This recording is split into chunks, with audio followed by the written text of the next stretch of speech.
Graphic testimony detailing allegations of abuse, violence, and threats by Sean Diddy Combs. We're talking about what the celebrity stylist, who was by Cassie's side for more than a decade, had to say on the stand. The brutal beatings. Deontay Nash says he saw Combs lay on Cassie Ventura, how Cassie almost jumped off a balcony to escape Diddy at a hotel, and what Deontay Nash said happened when he tried to stop Combs in the middle of one of his alleged assaults. No one in that courtroom was ready for what Cassie was about to say.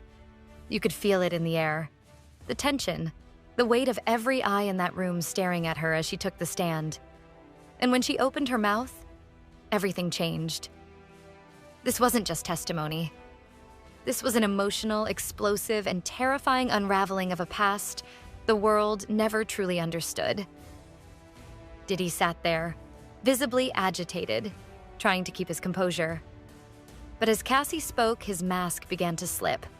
It was hard to read at times through the transcript of what Deontay Nash had to say on the stand, the celebrity stylist who worked for Sean Combs and was witness to the relationship that Diddy had with Cassie Ventura. In fact, he was the person who was in charge of how Cassie looked. Here's a sketch of Deontay Nash on the stand in Sean Combs' sex trafficking and racketeering trial. He said he worked for Bad Boy Records from about 2009 to 2018. He said it all started when he answered an ad on Craigslist. His first job at Bad Boy was as an intern. Eventually, he worked as the stylist for Cassandra Ventura, Sean Combs' former girlfriend, the singer known as Cassie, who has been at the center of a lot in this case. Nash said that he and Ventura are still close to this day and that he witnessed a lot of what went on during her relationship with Sean Diddy Combs, including a situation where Ventura, out of fear, almost tried to go over a balcony of a hotel in Los Angeles, all allegedly to escape Diddy after an alleged assault. Nash told prosecutors that Combs regularly threatened to beat Ventura. He also said Combs' favorite name for Ventura was the B word. He said that Combs regularly called Ventura derogatory terms, words that I can't say here, but one of them begins with an S and the other begins with an H, and they often refer to prostitutes. The jury watched him closely, the judge motionless. Reporters frantically scribbled down every word. Because what Cassie revealed was more than just salacious details. It was a chilling confession of life behind closed doors, under the control of one of the most powerful men in music. She started slowly, describing their relationship, how it started with promises of love, mentorship, a music career, safety. But those promises turned into chains, and those chains became weapons. She said it wasn't love. Nash said that Combs would say, quote, "He told her that she was just an outright H. He told her she was nothing but a S word anyway." Nash said that Combs often threatened to beat up Cassie. He also threatened to release sex tapes of her with other men, taped during those so-called freak-offs that are at the center of this case. And he also threatened not to release Cassie's music. Remember, Cassie signed a 10-album deal with Bad Boy originally, but only released one record during her time with Diddy's label. Nash went into extreme detail of the physical abuse that he says he witnessed at the hands of Sean Combs on Cassandra Ventura. He said in 2013 that Combs was upset because Cassie didn't answer her phone at her apartment in LA because she was taking a nap on the couch. He said Combs then came to the apartment, he was angry, and he attacked. When the prosecution asked what happened, Nash said, quote, "Grab her by the hair, pull her off the couch, and start hitting her." He said Combs then allegedly continued to hit Cassie in a rage. Nash said that he, another alleged victim and former assistant who's now testifying in the trial named Mia, as well as Cassie, all tried to escape Diddy by running to the bedroom. But he says that Sean Combs followed and, quote, hit Cassie until her head hit the edge of the bed frame. Even after that, quote, he still continued to hit her for, a short time, and then he noticed blood and he just panicked, Nash said. Nash went on to say that there was so much blood coming from Cassie's head that they needed to get a towel to clean it up. Nash then said during the encounter that he tried to stop Diddy by jumping on his back, but he was thrown off. And that may be the first time that we've heard in this trial of anyone trying to stop Sean Combs from an alleged attack. Nash says that he started to call 911, but then he was told to hang up, but he couldn't recall who told him to hang up. Nash then said that Combs told him that Cassie was going to go to a plastic surgeon to get stitches and she would be accompanied by D-Rock. His name's come up a lot in this trial to this point. He's the security guard and friend of Sean Combs. It was ownership. Diddy controlled everything. Where she went, who she spoke to, how she dressed, what she ate. And if she ever disobeyed, there were consequences.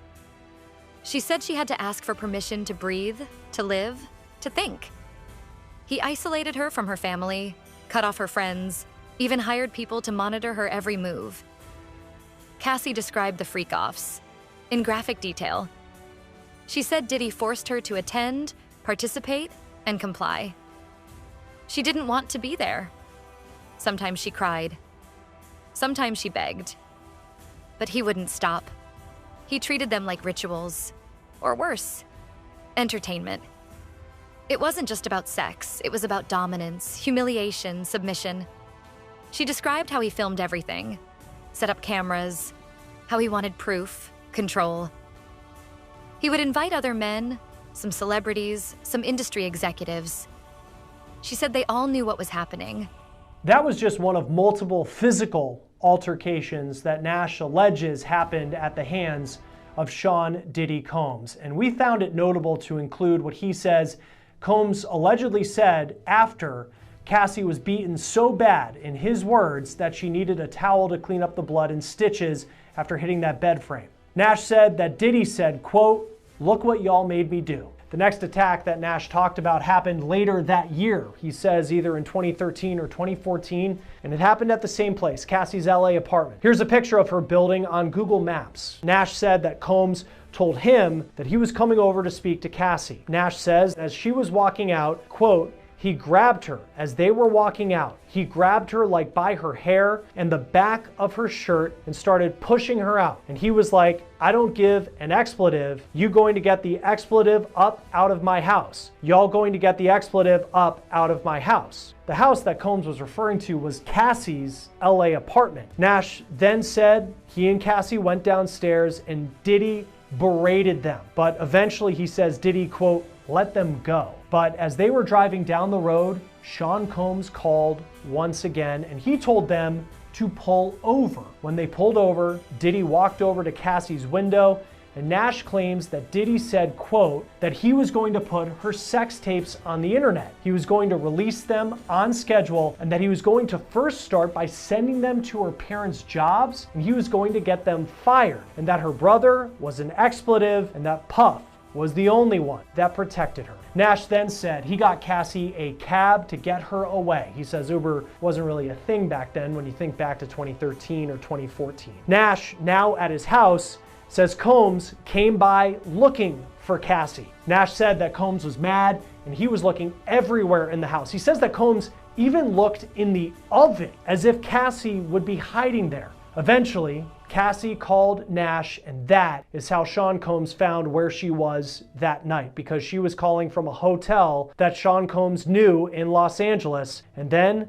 Nash said Combs told him to go get Cassie. Nash says as he drove to the hotel, behind him was Sean Combs with his security in tow. You can just imagine this scene, an angry Sean Combs trying to find a girl that Deontay Nash saw him assault, and that girl is now hiding in a hotel just trying to get away. But Nash says when they got to this hotel, Combs told him to go get Ventura. Nash says he went upstairs. With him were members of Sean Combs' team, including that security guard, D-Rock. Quote, "I opened the door and turned on the light. The prosecution asks, what happened when you turned on the light to Cassie's room? She jumped," Nash said. "Who jumped?" asked the prosecution. "Cassie," Nash said. Nash said that Cassie was frightened. Diddy's security told her that Combs was downstairs and he was waiting. Nash then said, quote, "She said, 'oh no,' and then she went towards the balcony. She said she was going to go over the balcony." She was humiliated, stripped of dignity, told it was part of the lifestyle.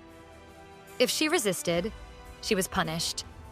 Not always physically, sometimes with silence, with threats, with reminders of the tapes he had. Cassie described nights where she was drugged, where she would wake up in places she didn't remember going. Nights where she was too weak to speak, too afraid to scream. Where Diddy would whisper things in her ear while he hurt her, telling her she was his, that she'd be nothing without him, that the world didn't care, and that if she ever talked, she'd disappear. She spoke about the violence. Not just emotional, not just psychological, but physical. How he hit her, slapped her, dragged her. How he once slammed a door so hard she thought it shattered her ribs. How he choked her during arguments. How she learned to hide bruises with makeup. How she made up excuses to friends and family just to keep the illusion alive. How he once locked her in a closet for hours. No food, no light, just darkness and fear. She told the courtroom that every day was survival. She was isolated, disconnected, monitored. Her phone calls were recorded, her movements tracked. Nash said that the balcony was not on the first floor, but he couldn't remember what floor it was on. He then said that he and the security guards helped Cassie sneak out the side of the hotel. Nash said that he told Diddy downstairs that Cassie had left the hotel. Diddy did not apparently like that and allegedly told Nash that he felt like he was being played. Nash then said he drove home, but as he was driving back to his house, he noticed there was a car following him and one that belonged to members of Diddy's security team. Nash said instead of going home, he went to a hotel because he didn't think his house would be safe. In fact, he said when he got home the next day, his backpack was no longer there, and in that backpack was $1,000 in cash. He said he regularly kept that money on him to be able to get a hotel room so he didn't have to put his name down with a credit card. He didn't want to put his names down at hotels because, quote, I didn't want Puff to find me. Nash also gave testimony about the so-called freak-offs that are central to the case against Sean Diddy Combs and what he said Cassie told him. He said in one case, Cassie was on her way to a hotel with a bag full of sex toys. When asked what Cassie said about having to go to these alleged drug-fueled sex parties involving escorts, he said that Cassie told him she did not want to go. Now that could be key testimony because the defense has tried to argue that the freak-offs were consensual. They showed text messages in the cross-examination of Cassie showing that at times she wanted to go. But Ventura told a very different story in her testimony, saying that they took a very physical toll on her to the point where she would get UTIs and she would need IVs to recover. Nash also talked about instances where Diddy allegedly assaulted him. He talked about one incident where Diddy was upset at the Vanity Fair Oscars after party after he saw Cassie's hair not put up in the way that he wanted. Nash said that Diddy grabbed him and lifted him up by the jacket, saying, quote, I thought I told you she needed to wear her hair up. As you can imagine, once again, Diddy is described as being very angry. Even her social media posts had to be approved. She couldn't make eye contact with other men, couldn't speak unless spoken to. She said Diddy had a code word for control. When he said it, she had to stop everything and listen. That was her reality. Then came the manipulation, the mind games, the gaslighting. Diddy would shower her with gifts after abuse, lavish trips, jewelry, cars. But it wasn't kindness, it was control. Because every time she tried to leave, he'd remind her of what he had on her. The tapes, the photos, the contracts. He made her believe she was trapped, that no one would believe her, that she'd be branded a liar, a gold digger, a traitor. Cassie revealed that she once ran, disappeared for 3 days. He found her, sent his people, dragged her back. And when she returned, he didn't speak a word. He also said, outside of a music video shoot, one that was never released involving Cassie, Combs choked him, once pushing him up against a car. Allegedly, Diddy was upset this time over how much he thought that Cassie and Nash were going out. On cross-examination, the defense's approach was very similar to what we've seen during this trial. An attempt to make the stories that the witnesses are telling seem more consensual and professional than maybe they were letting on. The defense pointed to the fact that Nash was very blunt in saying he did not want to testify or be involved in the case whatsoever, and they also pointed to how he would end meetings with prosecutors ahead of trial early. They also pointed to the fact that Nash has a lawyer himself, and they tried to get him to say that he was planning a civil suit against Sean Combs, but Nash denied that. They then asked about Nash's relationship with Diddy after he left Bad Boy in 2018. That is the same year that Combs' relationship ended with Cassie. The defense asked how Nash would characterize the text messages and calls that he and Combs had, to which he described as loving. When the defense questioned why, after allegedly witnessing so much violence at the hands of Sean Combs and experiencing so much fear because of Sean Combs, in Nash's own words, would he have a loving level of communication with Sean Diddy Combs, to which he said, I mean, my whole 20s, this man's sanity was my safety. So it was what I was used to. Combs' trial is expected to last another month at least. Diddy is charged with racketeering, sex trafficking by force, and transportation to engage in prostitution. He has pleaded not guilty. He just looked at her, cold, like she was property. And then he punished her. Not with fists, but with silence, isolation, and threats. That was the game. That was the prison. She said she felt like she was living in a mansion-sized cage where luxury masked abuse. She said Diddy had a room, a locked room.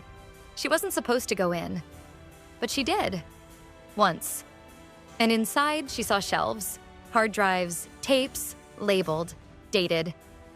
She didn't touch anything, but she knew. That's where he kept his leverage. On everyone. Insurance policies, blackmail. Not just on her, but on other women, other artists, executives. Testimony from her. So this is Diddy's former assistant, testified that Combs basically kidnapped her, right? I mean, that's the allegation. Allegedly shows up to her house in LA, allegedly forces her to get dressed, get into a car, go over to Kid Cudi's house, all while she claims that Combs is armed with a gun, so again, supports kidnapping as the underlying charge. Even claims that Combs said to her that he was going to kill Kid Cudi, that she was in that car as Combs and his security went into the rapper's home, that Combs had threatened to kill her if she spoke to police about this. In fact, she claims that he had threatened her before, saying that he would have to kill her if she ever got into contact with Suge Knight again, who she used to work for. That's Combs' rival. And by the way, threats are a key component of racketeering as well. There was another part of her testimony that seemed to support kidnapping, where she claims Combs basically locked her up in a building for days to perform lie detector tests over missing jewelry.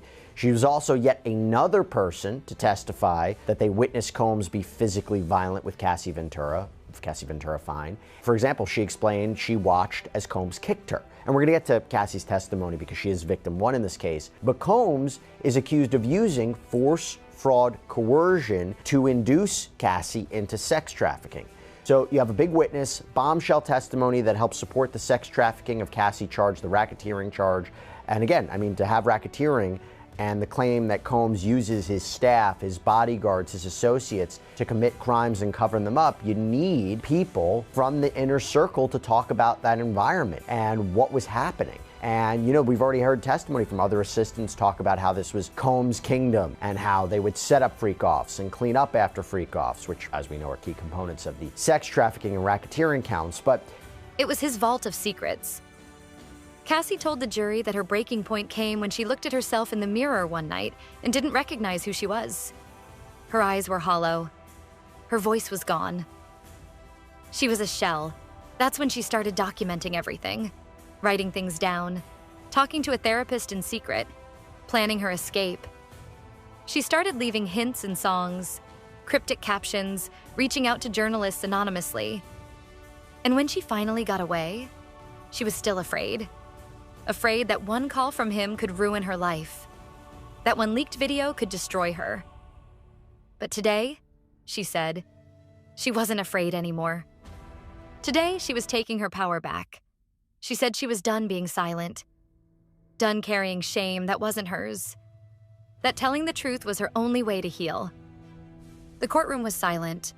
No one moved. Diddy looked pale, almost frozen. His lawyer leaned in, whispering, trying to keep things under control. But it was too late. The damage was done. Cassie had exposed the truth. Truth so raw, so detailed, so undeniable that even the most hardened skeptics couldn't look away. People in the room cried. Reporters were stunned. Jurors shifted uncomfortably, some visibly angry. Because this wasn't a tabloid story. This wasn't gossip. This was real. Raw, devastating. And Diddy? He was no longer the untouchable mogul.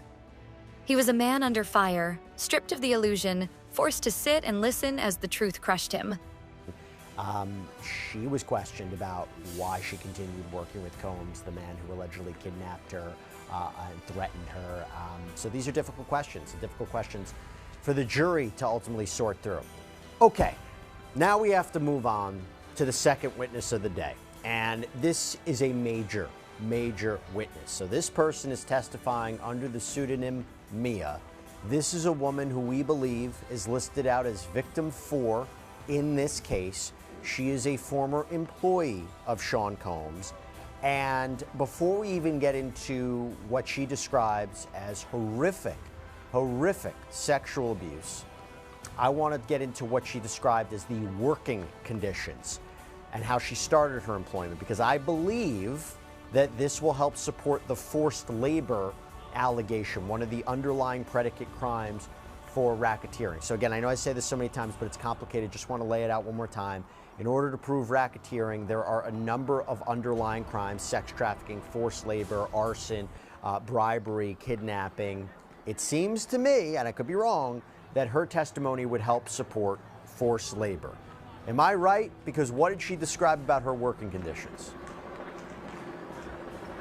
Yeah, and I think she kind of echoed a little bit of what other witnesses who have worked under Diddy's employment have also said, where it was essentially a 24/8 job, to the point where it wasn't 24/7. They were always on call, always had to be near Diddy. But it was interesting kind of seeing Mia inside the courtroom, because yes, I can see Mia inside the courtroom. Unfortunately for our viewers, you guys cannot see Mia, nor will I get too much into the description of what she looked like or anything of that. But I will say this just about Mia being on the stand, is that she was very soft-spoken. She was very apprehensive while answering some of the questions, where you could just really feel her nerves just through her voice and her tone while she was testifying. Even as she walked to the witness stand, and even while she was on the witness stand, she kept her head down. She didn't even really look at the prosecutor who was asking her questions, and that was Madison Smizer. She really just seemed just so shaken and nervous just about testifying inside that courtroom. But as far as testifying just about what it was like working with Diddy, so she had explained that she did work as a personal assistant and later worked as kind of the director of development over at Revolt Film, which is a little bit different from Revolt TV. But according to her, she said the work environment always depended on Diddy's mood. She described it as it was toxic, it was chaotic, but it was also exciting. But she said the highs were very high and the lows were very low. Soon the Madison Smizer is asking her how Diddy was, as far as did he protrude violence onto her, and she explained that Diddy would throw things at her, throw her up against the wall, slammed her arm into a door, and sexually assaulted her more than once. And then Cassie looked directly at Diddy, and she said it. "You told me no one would believe me, that no one cared, that I'd be nothing without you. But now they hear me, and I'm still here." Those words echoed through the room like a gunshot. It was a declaration, a reckoning. And the moment Cassie finished, the silence was louder than any scream. Outside, the world exploded. The media, the fans, the celebrities who once stood by him. They couldn't ignore it anymore. Hashtags started trending, movements reignited. Other women started reaching out, speaking up. The silence was shattered. The wall of fear that had protected Diddy for so long was beginning to crack. Inside the courtroom, the judge called for a recess, but no one moved, because they all knew. They had just witnessed history. Not a headline, not a scandal, but a turning point. And Cassie? She didn't flinch, didn't cry. She stood tall, because finally, she was free. And Diddy?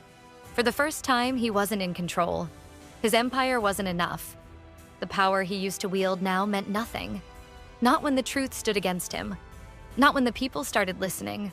Not when the world stopped protecting monsters. Because Cassie had told the truth.